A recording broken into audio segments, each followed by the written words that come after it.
वह हृदय नहीं पत्थर है जिसमें स्वदेश का प्यार, जिसमें स्वदेश का प्यार।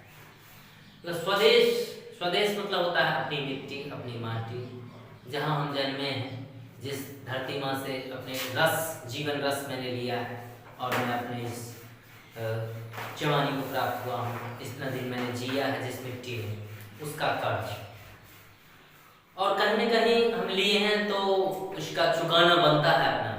और कहा जाता है बचपन से ही जो इस हिंदी भाषी जगह में मैंने जन्मा हूँ, तो पढ़ाई हिंदी भाषा में ही मैंने किया है और कहीं न कहीं एक फ्लो बना। और बचपन से ही मैं कविता भी लिखता आया हूँ, कविता भी मैंने लिखी, गीत भी लिखी, नाटक भी लिखी, हिंदी में बहुत अच्छा था।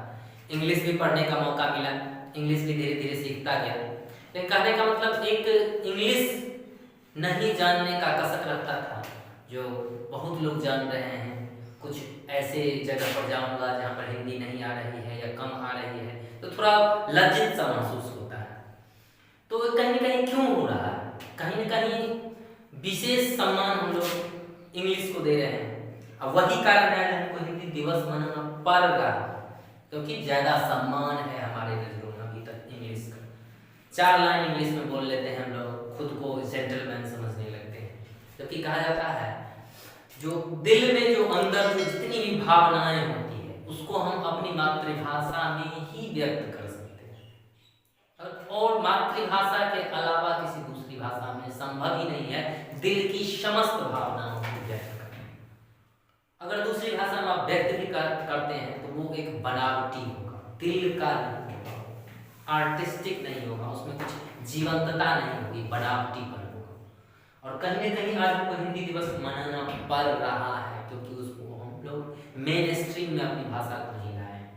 हम लोग इतने आंदोलन चलाते हैं, धरना करते हैं, प्रदर्शन करते हैं, हिंदी को राष्ट्रभाषा बनाया जाए, लेकिन कहीं न कहीं आज देखिए जो क्या चाइना, जितने भी विकसित कंट्री है, अमेरिका, रूस, Britain, France, Germany, Japan, England, सब अपने भाषा में ही विकसित हो रहे हैं, अपने भाषा में विकास कर, अपने भाषा में उन्होंने साइंस टेक्नोलॉजी की पढ़ाई जब की हुई, तो क्या हिंदी भाषा में संभव नहीं है? मैंने बहुत शिक्षाविदों को धन्यवाद देना चाहता हूँ। डॉक्टर प्रेम मोहन मिश्रा हैं जो मैथिली भाषा में उन्होंने केमिस्ट्री लिखी है, तो बहुत धन्यवाद के पात्र हैं।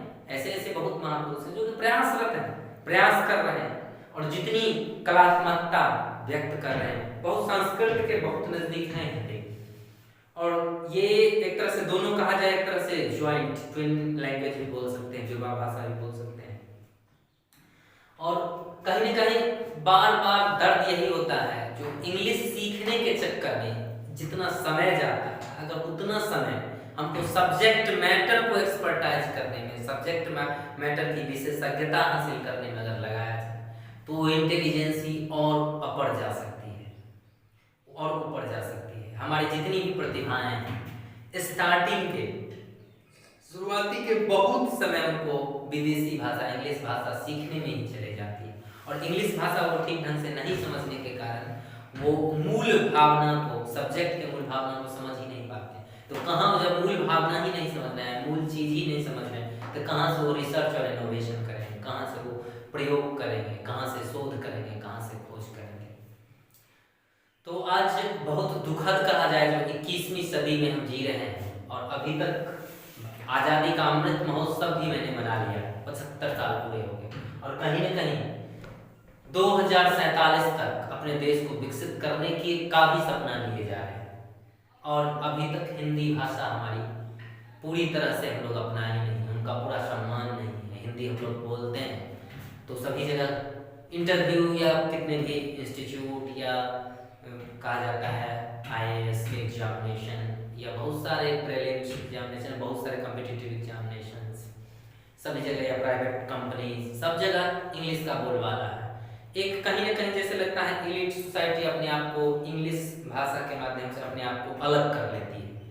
जो हम इंग्लिश भाषी हैं, इंग्लिश हम बोलते हैं, तो हिंदी भाषी से अपर है। ये जो चीज़ें हैं वो कहीं ना कहीं अंदर तक, DNA तक पहुंच गई है। और आज हम युवाओं से आह्वान यही करना चाहेंगे जो ज़्यादा से ज़्यादा हिंदी को बढ़ावा दें, ज़्यादा से ज़्यादा अध्ययन करें हिंदी में सभी चीज़ों को, शोध और अनुसंधान की नई नई अनुसंधान की चीज़ें भी हिंदी में, जैसे विज्ञान प्रगति हिंदी में पब्लिकेशन होता है, तो बहुत सारी पब्लिकेशन ऐसे हैं जो शोध और रिसर्च एंड इनोवेशन की चीज़ों को हिंदी में पब्लिश कर रहे हैं, तो उनको जगह जगह पढ़ें, जीवन में उतारें और रिसर्च ओरिएंटेड बने, तभी सही मायने में हिंदी दिवस हो पाएगा। नहीं तो एक ये बस दिन बन के रह जाएगा जिनको कि हम सिर्फ साल में याद करेंगे और वो कुछ नहीं पाएगा। बाकी आज के लिए बस इतना ही, और हम याद रखेंगे जो हम कुछ करेंगे तभी कुछ होगा।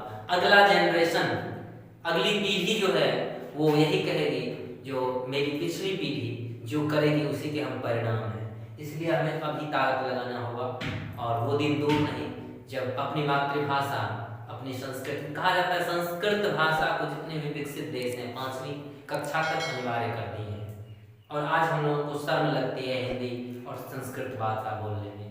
कहा जाता है जो संस्कृत ऐसी भाषा है जिसके पैटर्न को, जिसके सेंटेंस पैटर्न को अगर उलट पलट भी देते हैं तो उसका अर्थ नहीं बदलता, और दुनिया की किसी भी भाषाएं में उसके पैटर्न अगर बदल जाते हैं तो उसका मीनिंग बदल जाता है। तो इतनी महान भाषा हमारे पास है और उसको हम लोग इग्नोर कर रहे हैं, और पूरी दुनिया उसको सम्मान दे रही है संस्कृत भाषा को। कहीं ना कहीं संस्कृत और हिंदी लगभग एक ही है भाषा, और हम उसको सम्मान अगर दें तो कहीं ना कहीं हम उससे आगे निकल जाएंगे। आजकल कंप्यूटर का प्रोग्रामिंग भी संस्कृत में होने लगा है, तो हिंदी में क्यों नहीं? इसके लिए सारे सॉफ्टवेयर डेवलपर प्रयास करें, सारे इंजीनियर्स प्रयास करें, जितने भी लोग हैं रिसर्च शिक्षा में, इसको मेन स्ट्रीम में लाने का प्रयास करें, तभी भारत देश के विकसित होने का सपना समय से पहले पूरा हो सकता है। इसी शुभकामना के साथ आज के लिए बस।